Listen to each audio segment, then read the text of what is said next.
Audi are about to throw down a new addition to their RS models, and this one is a little bit different. They've recently unveiled the RS e-Tron GT, which is a premium four-door saloon with big power. But here's the thing, it's electric. So it's their first ever RS car that doesn't run on petrol, and their first proper GT car, at least in terms of the name. Now, just to clarify, there will be two versions of this thing, an e-Tron GT and an RS e-Tron GT. The RS version will have around 40 horsepower more, and that's the version we're going to focus on today because that's the most interesting.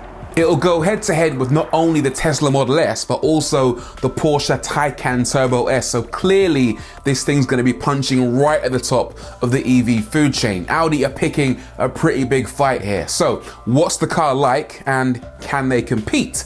I'm gonna try and break it all down and answer the all important question, which is, should Tesla be scared? Now let's just analyze what the RS e-Tron GT actually is to start with. It's based on the same platform as the Taycan, the J1 platform, which kind of makes sense because Audi and Porsche are both part of the Volkswagen group. It also uses two permanently excited, just like me, electric motors, which again are the same ones that you find in the Taycan. But there are subtle differences. In this car, they make 440 kilowatts or 543 PS, or for short bursts of time, like when you're using launch control, they can make 475 kilowatts or 645 PS.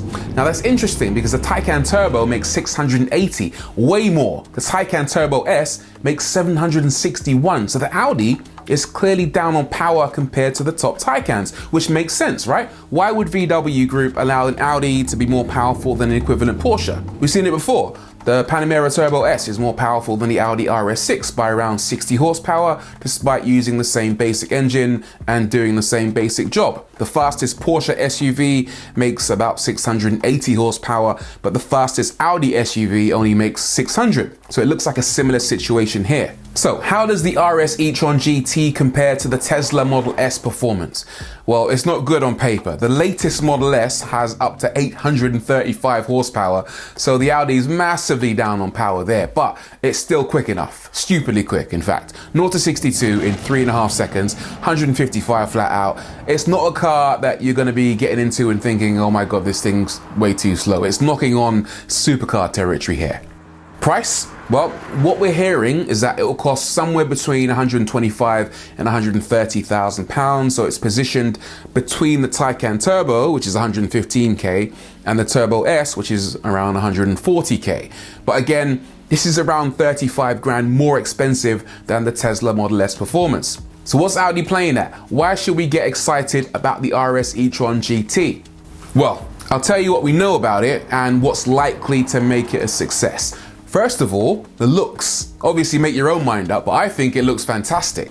It still has a disguise on it right now in these prototype shots, so we can't really see its final form just yet, but from what we can see, it's beautiful. The Model S, for example, is kind of getting on a bit now, it's kind of old, but this is the new kid on the block, and unlike a lot of EVs which are quite smooth and sleek with no grille, this does have a grille, so it has a muscular presence about it with just enough creases along the bodywork. It's got the Quattro blisters at the back, the rear diffuser, and it kind of looks like it means business, but in a quite understated kind of way. I like it. Range? Well, in terms of batteries, it uses a 93 kilowatt hour battery pack. That's gross capacity, by the way. The usable capacity is 83.7 kilowatt hours, which is the same as you get in the Taycan Turbo, obviously. So of course you get pretty much the same range. Audi are targeting 250 miles on a single charge. Obviously the elephant in the room here is that the Tesla can go 405 miles, but Audi do have a little trick up their sleeve in the form of 800 volt architecture. Now this gives the car a few advantages. It helps with performance, especially in terms of consistency and repeatability of launches, etc. It also reduces weight and lets you use less cabling, but it also means you can charge it faster. The RS e-Tron GT will recharge at a rate of up to 270 kilowatts. Now, quick maths on this. You've got an 83.7 kilowatt hour battery, and it can accept a rate of charge of 270 kilowatts. So in really simple terms, you can fill the battery in about 0.3 hours or 18 minutes. Obviously, that's never gonna happen because charging slows down the more full the batteries become. But bottom line, this Audi charges quicker than a Tesla Model S. They say 0 to 80% in around 20 minutes. Tesla can't match that at the moment because they're using older architecture.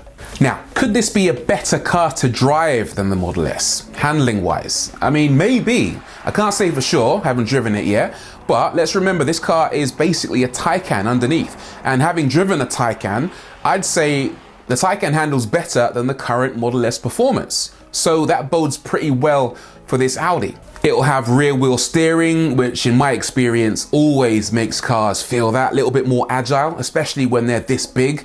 It's a similar weight to the Model S and the Taycan, by the way, around 2,200 kilograms. But where the Taycan has a 48 volt active anti-roll stabilization system, which helps it keep flat through the corners, this Audi doesn't, which maybe shows you again that the Porsche will be sportier and the Audi will be more of a GT, hence the name. Now, in terms of its GT credentials, I'm hearing that Audi have worked pretty hard to make the steering and the suspension unique. Now, how does that manifest itself? Well, in terms of the suspension, it should be a little bit softer, a little bit more compliant, a little bit more forgiving, especially on a wider variety of roads. Maybe it's going to be closer to the Tesla than the Porsche in terms of the way that suspension feels. As for the steering, well, it should be slightly less frisky, which means that overall, this could be more of a daily car. So, all in all, this is a pretty interesting one. Should Tesla be worried? Well, in terms of raw numbers, maybe not. The e-Tron is down on power, it's down on range, it's up on price, but is the Audi a more desirable brand? You know, you take those raw numbers out of the equation and this e-Tron GT looks properly nice. I can see them doing well out of this one. I'm definitely looking forward to driving a finished article. Anyway, let me know what you think in the comments below. Would you have a Tesla? Would you have a Taycan? Or maybe one of these? Let me know in the comments below. Hit like, subscribe, and I'll see you on the next one. Peace.